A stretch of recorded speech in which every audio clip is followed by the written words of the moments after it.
So a number of issues came up, a lot of issues came up, but the people who came here to participate and take something away for their own programs, I'd like to ask you to talk a little bit about if you have questions, if you have needs for support, if you have what you would like to see in terms of follow-up that would support the activities in program building that you have begun or proceeded with. So maybe we can start with bringing some of you into this discussion in a more direct way.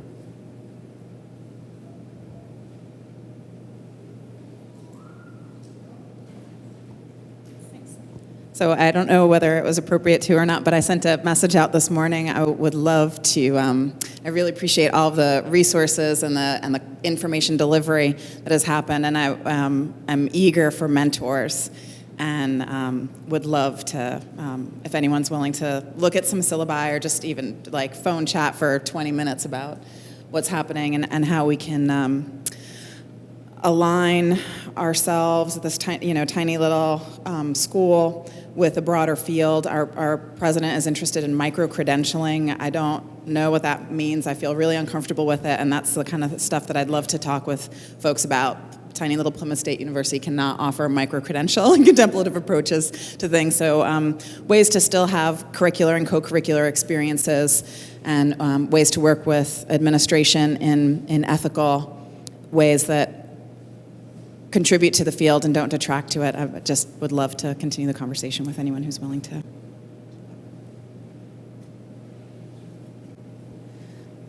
You just touched on that issue of resources, which I think all of us are going to face who are starting these new programs.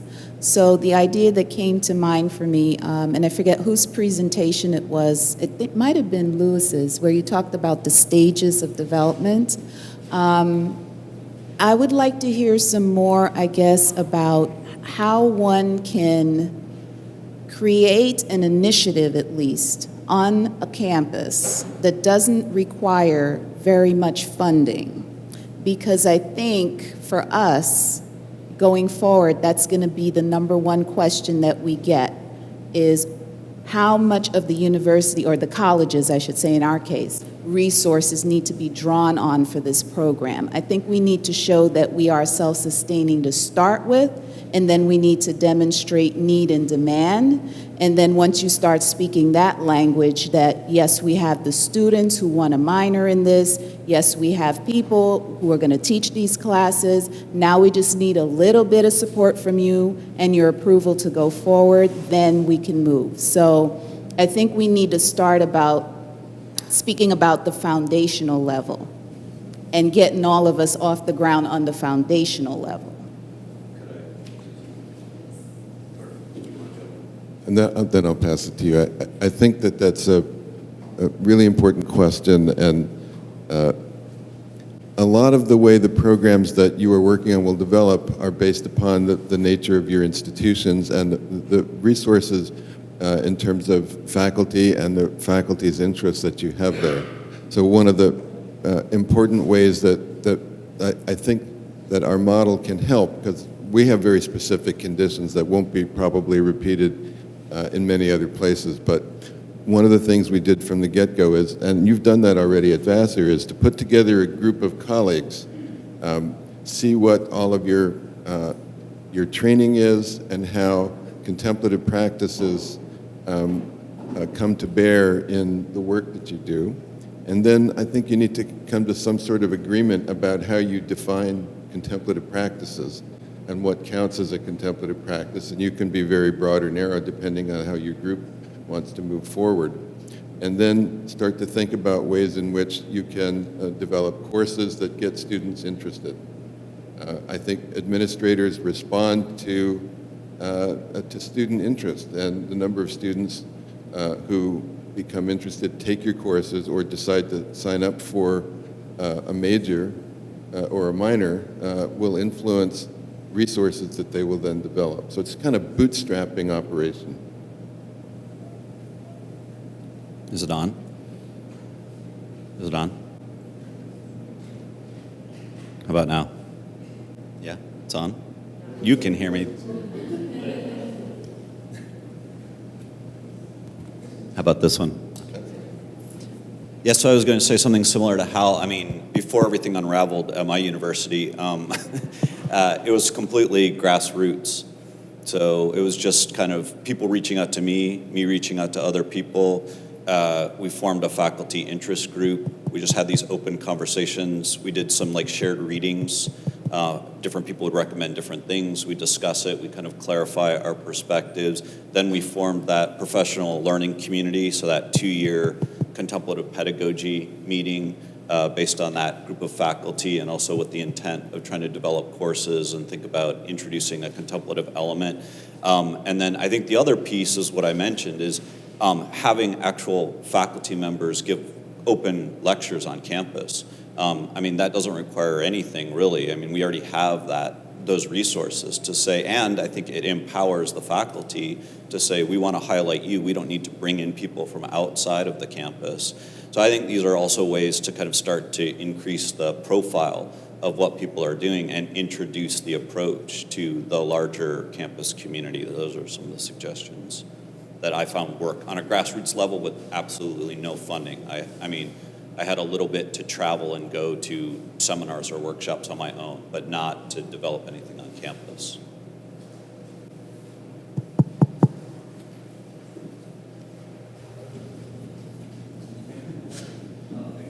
I don't know if I need this. I would, in practical terms, I would love a letter of recommendation from Hal saying, you know, we think that your attempt at doing a program is a great idea. That would help to our administrators. Maybe we could just have a certificate of participation in this or that. In series.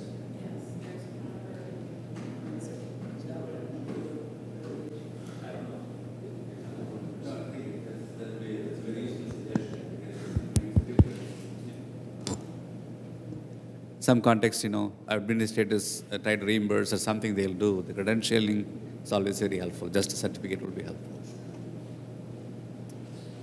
So I wanted to get resources. I think at this moment on my campus, there's no point in me trying to come up with a minor.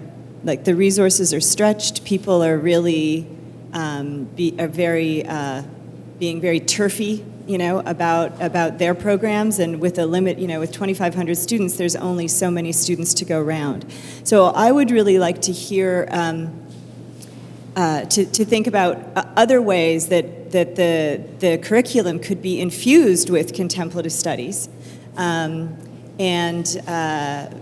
co-curricularly maybe too, although we're really siloed at the moment from student life. So I'd be really interested in hearing other models, so outside of the major minor thing. So, you know, I'm thinking maybe I'll go back and just create a center, you know.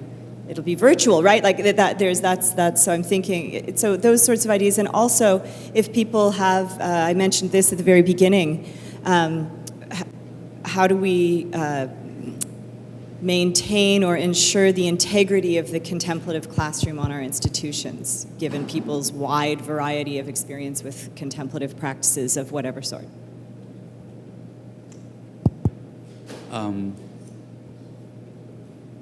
Michigan, we don't have we are in the same situation like yours.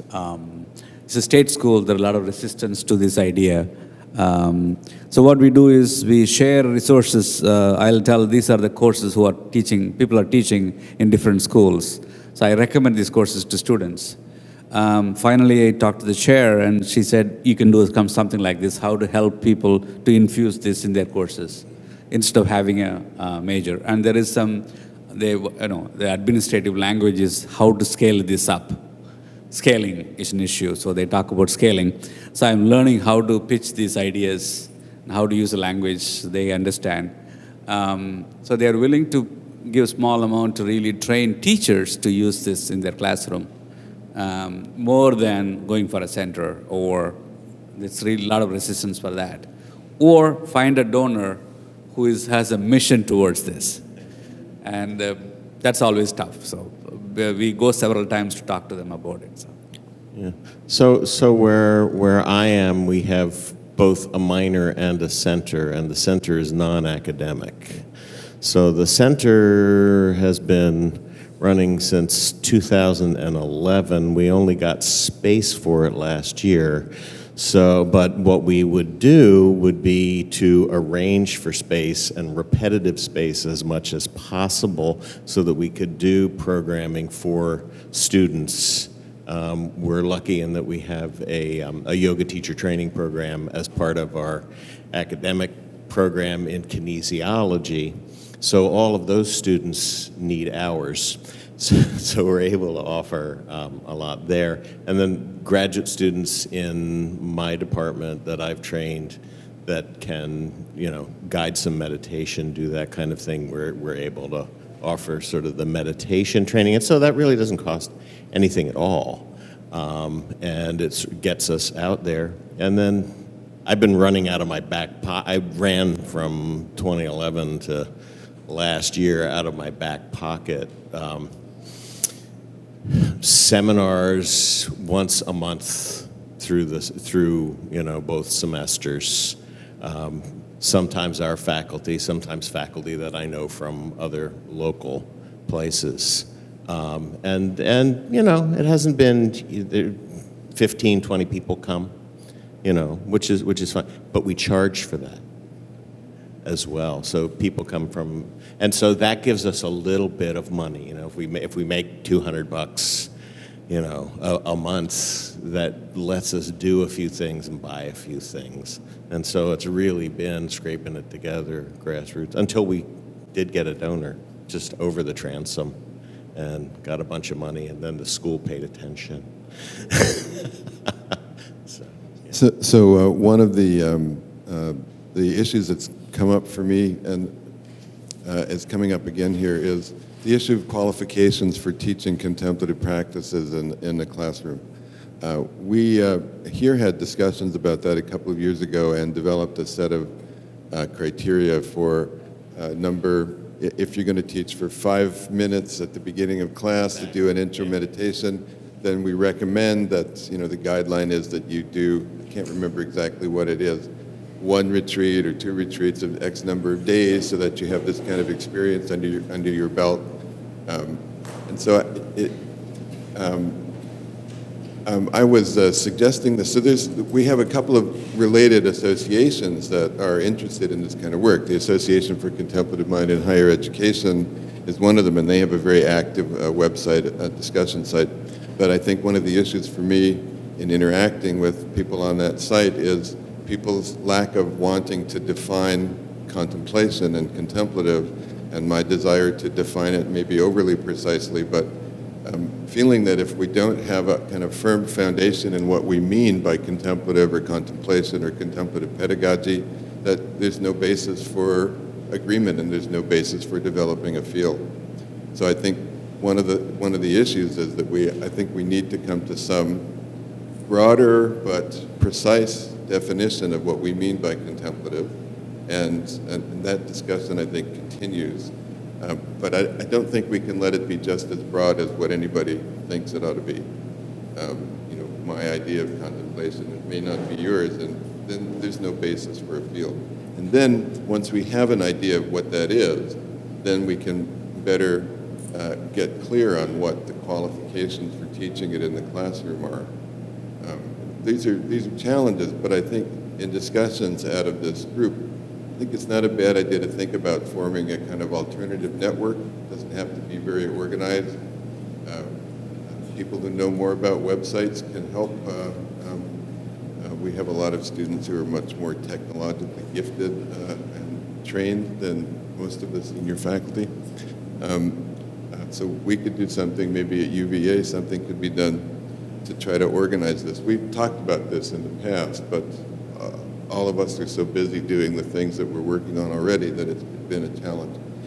We also had, we've run a couple of years, a summer contemplative pedagogy workshop. And again, it's a question of people power, but we were also working with our teaching center here to think about developing a certificate. We first started a 2-week program, then we did it as 1 week. Will and Jared were very active in the last version of it, but it's very time-consuming, and if there's strong enough interest, we could consider running something like that again, after which we'd make up something like a certificate that came from the Brown Teaching and Learning Center that you could take back if you think that would be helpful. As Hal was speaking, I was thinking about my own profession. So for those who hadn't met me, I'm a professional fundraising researcher. And exactly what you're talking about is what my field has gone through, where people have said we need certification, but others have said certification how? Because what we do and the environments we work in are so varied. Some are in higher ed, some are working for small nonprofits. This is not going to work. So the solution that they came up with, they got a committee of varied people together, and the document that they produced is called the Body of Knowledge. So the Body of Knowledge is broken down from beginning, intermediate, and advanced. So coming in as a fundraising researcher, if you look at the beginning level module, these are the skills that you're supposed to acquire to be considered somebody who's proficient enough to be a member of our field. Doesn't mean that anybody's gonna certify you or checkbox you. It's sort of a way to have discussion with people's supervisors, with the folks that they work with, to help them acquire the knowledge. So send them to the conferences, and these are the specific things that they're going to try to master. So that has been our approach, because we realized we're never going to certify people like how architects do. It's just not working for our field. But certainly, with all of the brain power that came behind this, people have said, if you are a beginner, this is what you should really be exposed to. And as you move up, these are the other skills and things that you're going to learn. So maybe that approach might be helpful. I don't know. Yeah, I think that would be, if we have a certificate course, it would be really helpful, because I'm involved in setting up a research center in Korea, which is we have kind of three benefits. First of all, this is STEM-centered college university setting, so which is the first one in Korea. And second one, we just got fund of $2 billion for 3 years, so to set up a research and teaching settings. And the third one, we have our own programs. So we are very beneficial in that way. But in other side, there are kind of disadvantages of this, because in Korea the STEM centered is like they are very kind of. They don't think kind of contemplative studies is like a science. They think it's like a pseudoscience. So they have this kind of perception, and because this setting, and then we have to draw the people's intention to these program settings. So next fall, we have to provide some kind of new curriculum for the students. And I was really kind of wondering how do I have to formulate this kind of new curriculum in Korea. And now I have really many good ideas from this conference. So if anybody of you can give me more advices or any comments, that would be really helpful. Thank you. Thank you, Harold. So one issue that hasn't been discussed yet is the issue of safety. And safety is an issue that is gaining more attention in the larger mindfulness sort of research community, clinical research community.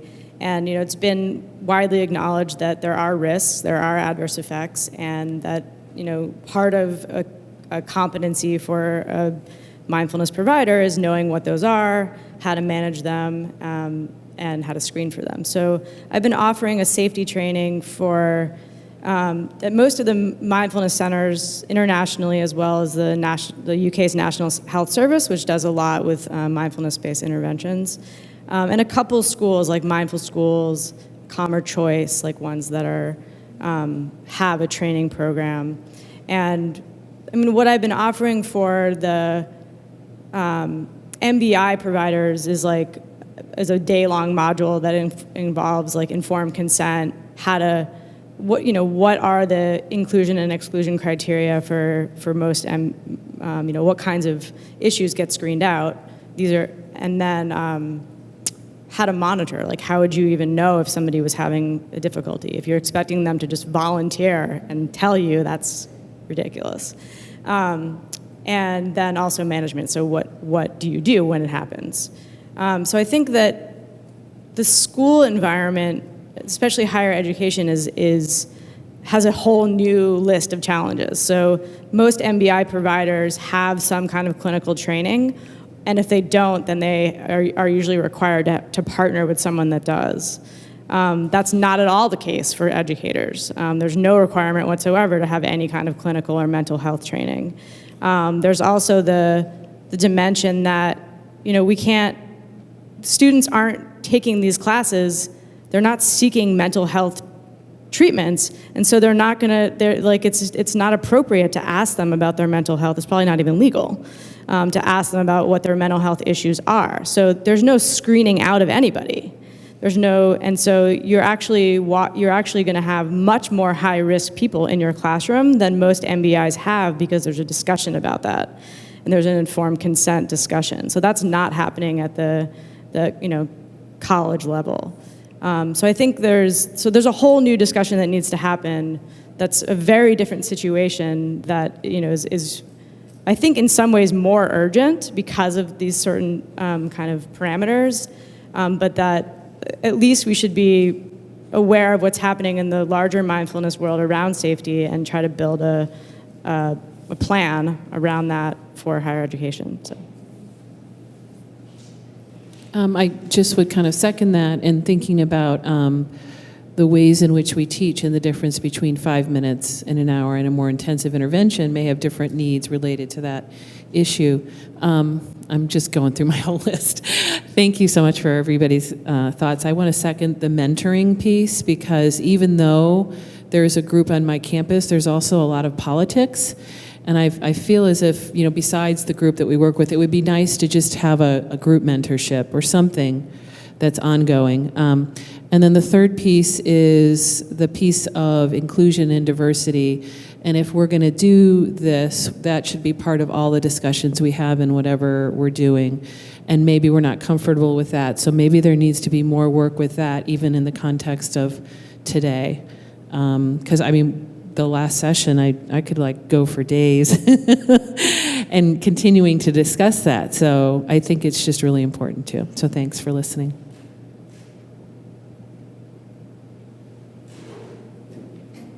Thank you. I'll take the closer. Is this on? Is this on? Oh, it doesn't. It is? Okay, thank you. I think, wanted to underscore both of those. So coming from Naropa University, it's interesting, our student population, we do tend to attract higher than average students with mental health challenges. And so really appreciate, Will, you bringing in the importance of the discussion around safety, because it's very real on our campus, and we're really leaning into how to work with that most effectively.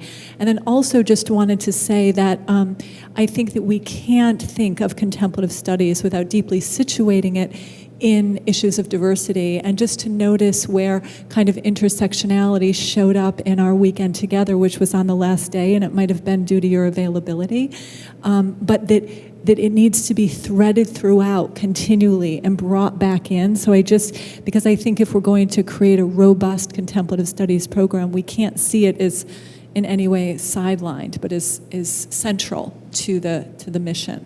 And maybe the last thing that came, it was a very rich weekend, and I want to say thank you. I'm taking home a lot and very full. Is so the two things that I'm just grappling with, if anybody wants to have a conversation, again, being in a Buddhist-inspired university, dealing with intersectionality and the idea of no person, right? Kind of no person perspective, and how we hold that complexity together. So that's real sparky for me. And intersubjectivity, really looking at second person methods, because I think it's where we haven't, again, maybe put as much attention, and I think that feels really essential to moving us forward. So thank you.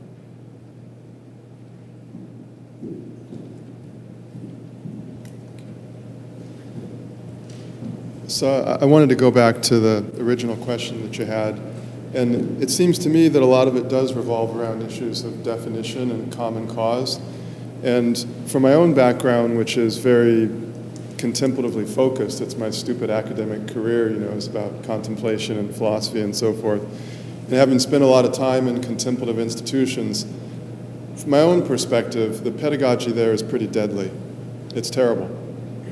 And so when I think about Tibetan monasteries, this is not the kind of pedagogy that I aspire to.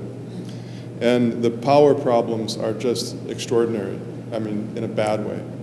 And yet they have this very rich contemplative tradition. And so at the University of Virginia, I really didn't start with contemplation at all. That was the word that we used.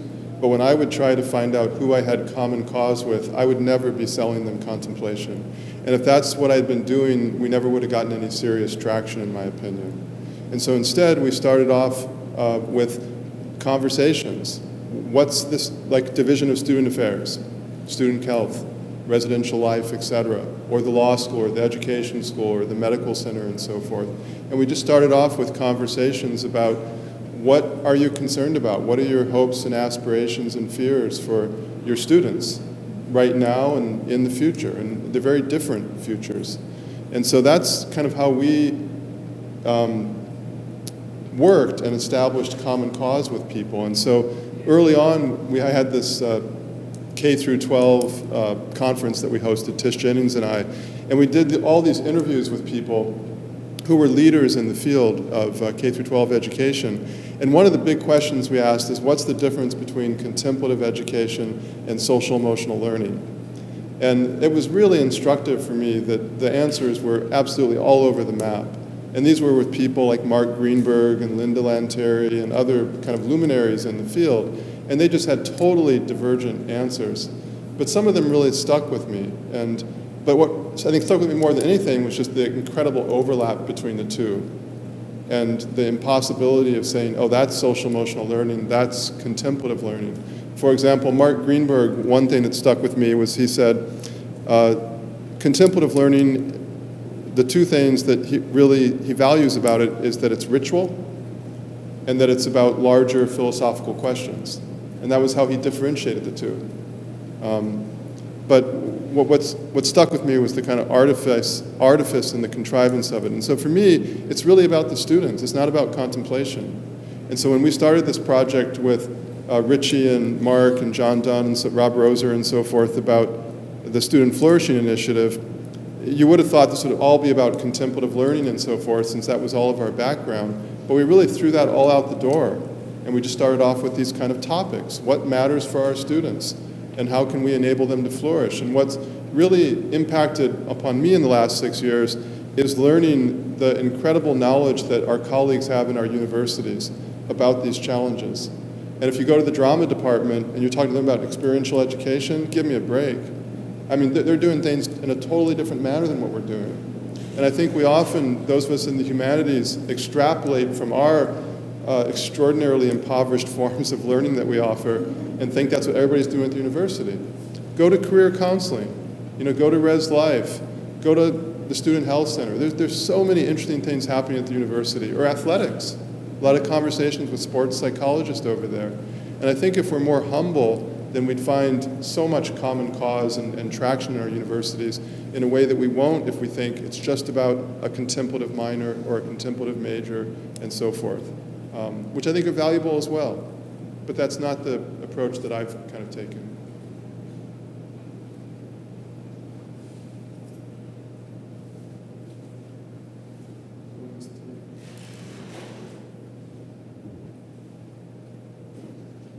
Yeah, I think that's really interesting. And this, for me, as a PhD candidate who's entering the job market, it's been really interesting listening to all of you and learning about this and thinking about, for me, as a considering myself as a future educator, how I would like to create syllabi and what it means to have a contemplative studies background and think about that. And just like you're saying, not just look at it from a perspective of,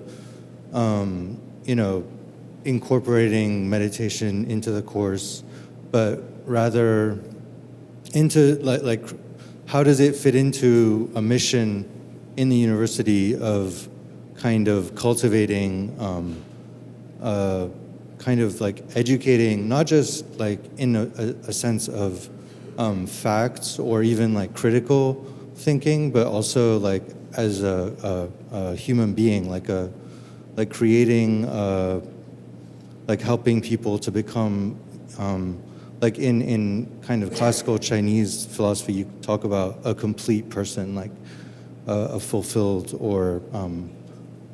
person, and how do you create that? So it's been really interesting listening to all of you, and I think it would be great if this became not just like how do we create a minor in contemplative studies, but how does contemplative studies help, for example, in Brown, there's a writing designated course.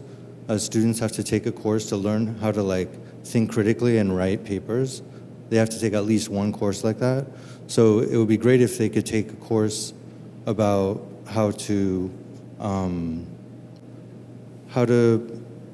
develop themselves, kind of like Anne Klein's course, or the course on flourishing. So I think it wouldn't even have to be a humanities course. I mean, it could be like social sciences or like you're saying. I mean, it could be in fitness or sports psychology.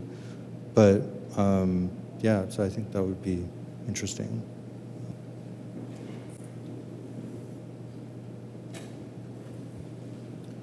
I think the issues and the approach that David has raised is extremely important. What you ended up saying about your discussion about social and emotional learning and contemplative education was that the one thing that was distinctive about contemplative education, according to Mark Greenberg, was there's ritual and it deals with larger philosophical questions. But see, that doesn't say to me what is distinctive about a contemplative approach as opposed to, I mean, in many courses in religious studies or in philosophy, humanities courses, literature courses, people also deal with ritual and with larger questions. And it seems to me that that's all very important, but it needs to sit on a foundation that comes out from an understanding of what contemplative practices are. And again, it doesn't have to be a really narrowly based understanding, but it also needs to involve some sort of actual contemplative practice, that's embodied and that's both physical and mental. And that if we have that as a foundation, I think the way Lewis laid things out in his diagrams makes a lot of sense. I would just say that the foundational part is a kind of shared understanding of contemplation and contemplative practices, and then you move out from there to see how it can be applied throughout the university in many different aspects of student life at university. Just to be clear, I think by ritual and practice in the sense that we were talking about, it was practice, that the social emotional learning did not constitute a regular practice that students could take into their lives and identify with and link to these larger questions.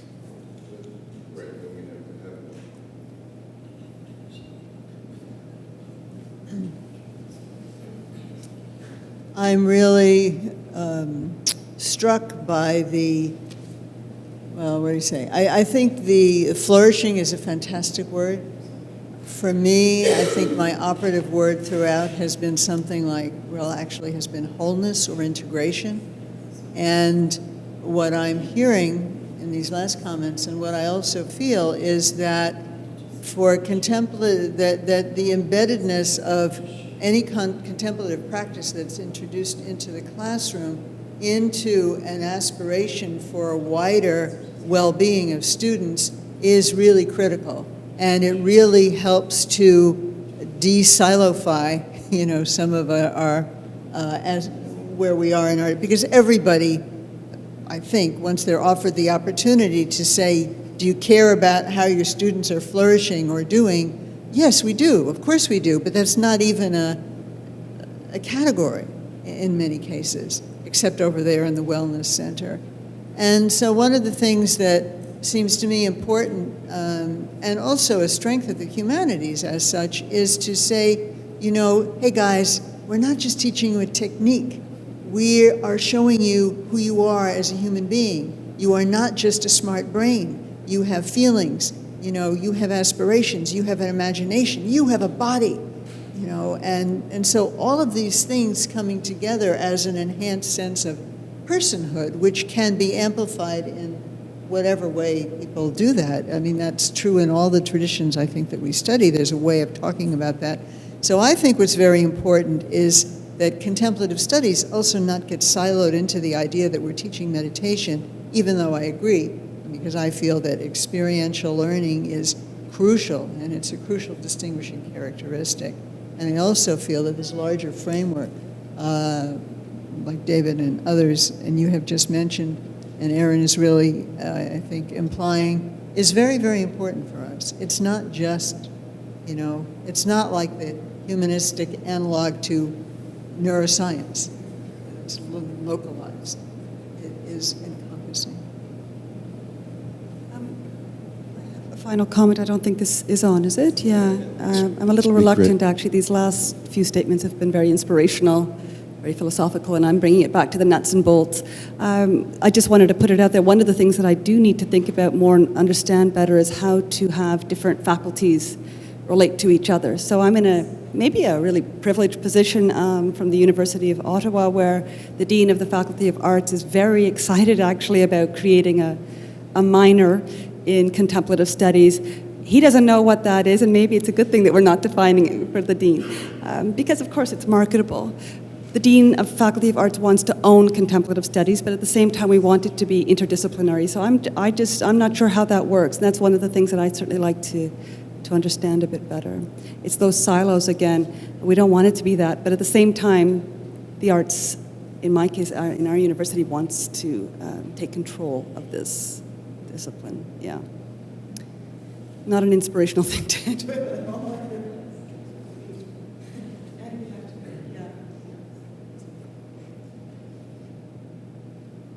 Yeah, I think this is this last exchange, starting with Adrian and Hal and Anne and David, and your name is Anne. Thank you.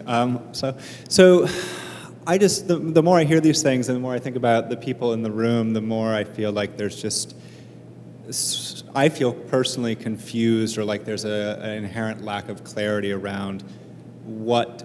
And Lewis really nicely mapped this out, between contemplative studies as an academic field, between contemplative pedagogies in the classroom, and then between some concern over student well-being, and that as an objective that could manifest even completely outside of the classroom in a wellness center or through various activities. And I think all of those I think probably each person maybe has a different configuration of those aspirations, or tries to embody multiple of them, and is trying to figure out how these things can talk to each other. And I think the challenge that I grapple with, being more coming out of this as somebody who's a historian and of contemplative traditions, is kind of the bridging the gap between that and the wellness objective or the flourishing objective, and what kind of specific relationship should there be a way in which this historical narrative about how we even got to where we are today in having this type of conversation, an interdisciplinary approach to the study of contemplation, and one that has all of these practical therapeutic applications within universities and beyond. How much do we need to take that seriously, and how much is that all premised on a certain, perhaps limited notion of what contemplation is and has been used for? In other words, how much does our understanding of the diverse types of contemplative practices and the diverse applications that they've had historically need to constrain the wellness applications, and how much should those wellness applications just be based upon something completely differently? And if so, do we even need people doing historical research on contemplative studies or on contemplative traditions? Basically, what is the relationship between all of these things? And I think based upon my observations that a lot of universities tend to start from one place and then maybe slowly move towards another, or at least have aspirations to moving towards another. I think this type of dialogue is really rich, and that we have all of these perspectives here. But to me, it feels like a very unresolved and ambiguous and murky territory, that we have all of these different perspectives, but we're not really thinking about how they're kind of relating to or constraining or supporting each other. Just the very notion that there is something called contemplation. If you want to get into the contemplation definitional game, it's just endless. There is nothing called contemplation. It's an artifice. It's an artifice that's a product of our specific engagement at this point in time with, our legacy or our past as humans. I think the argument for looking back at what we call contemplative traditions and various religious traditions is that this is what much of our species' legacy is in terms of experiments with learning, experiments with development, experiments with personal exploration and so forth. It doesn't mean it's the only game in town, but it's one that dominated the landscape for many, many centuries. And that would be my argument for why what some of us do that has this specialized application has some relevance. But I think the challenge that I see, like for example in science and dialogues on contemplation and so forth, is that we in the humanities don't make our specialized knowledge available to other people in useful ways. We don't think of it that way. We produce very specialized kinds of outputs that almost nobody can digest or make sense of. And so like this summer when I was in Berkeley for this Buddhism and science thing, I just thought, making contemplative briefs would be very helpful for these people. That something like I could do or you could do or other people in this field, Lewis could do, Hal could do, where we write analytical briefs that have the explicit goal of trying to orient people who aren't specialists in this area. For example, compassion meditation in Buddhism or whatever the subject might be. So that's something I've been thinking a lot these days. But really, I'd come back to the thing that to say this is contemplation and that's not. Like at Santa Barbara, we had this big argument about ritual and contemplation. And Jose, since he's not here, I can just, Jose Cabazon, he wanted to say they're totally different, they're different things, we can make sense of this. And Anne, I don't know what Anne would say, but I was like, absolutely makes no sense at all. Because the most defining form of contemplation in Tibetan Buddhism is without question deity yoga, and it's the most defining form of ritual activity in Tibet as well. So all these things you can fritter away and see that the contours are not clear. And so I would say go to the drama department. They do Alexander technique, very kind of pervasive in drama schools. Sports psychology, do a lot of work with visualization and performance and so forth. I mean, so many different parts of the university are doing things that I would call contemplation in any strict sense of the word. But I think we don't recognize that, and that's why I just come back to this thing about let's look at it as learning and development, and what are the different strategies we can draw upon. And one great tradition is this religious heritage that we have. But there's also other great traditions we can call upon if only we have the eyes to notice, if only we think that is a place we're looking. And that's why I've kind of gone in that direction. Yeah, just real quick, I just want to say that I completely agree with broadening the scope of that, and I wonder if that should really shape the way the academic conversation goes as well, that when we're writing about contemplation, kind of taking that more analytical or historical perspective, that we're not just writing about religious traditions, but we're writing about these other things, and how that type of inquiry might shape or inform the way we choose to also look at the broader scope of these applications. So to follow that, I think that broader scope in the applications at the university level should then feed back into the academic discipline in some meaningful way. So we've started to do the briefs that you're talking about, just because it's been so confusing, this defining piece, and not wanting to have a definition, but to be open to a variety of ways of understanding. And we're out of education, So we're for the whole university, but really we're thinking about this idea of learning and how do we learn.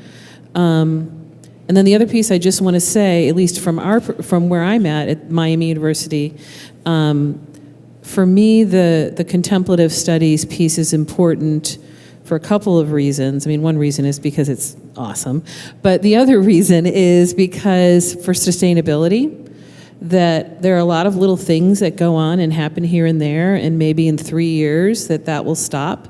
And how can there be a sustained conversation and learning on a campus, from my perspective at our place, without kind of something that is really more formal and academic? And so I just wanted to comment on that. I agree with David. It's 1 year when I was teaching my mindfulness class, half of my women's hockey team was in my class. And they were talking about all the things they do in there. I was surprised how many things are going on. Then I started going to other departments. There is a Theater of the Oppressed group who do a lot of exercises, contemplative. I'm familiar with them before. I didn't realize I could use that. So I think it's important for us to look at the resources. I agree with you. But the only thing we have to be careful about is there are sometimes club things together. There is a positive psychology, strong presence in my university. And they really think everything we do contemplative is also positive psychology. And they assume, oh, you should work together. And then when you sit there, you realize there are very different assumptions people have. And I think how to negotiate that, the silos is one thing, but negotiating this, what is the overlapping thing we could do, is striving positive psychology is always the kind of things we want to do. Happiness is the ultimate goal.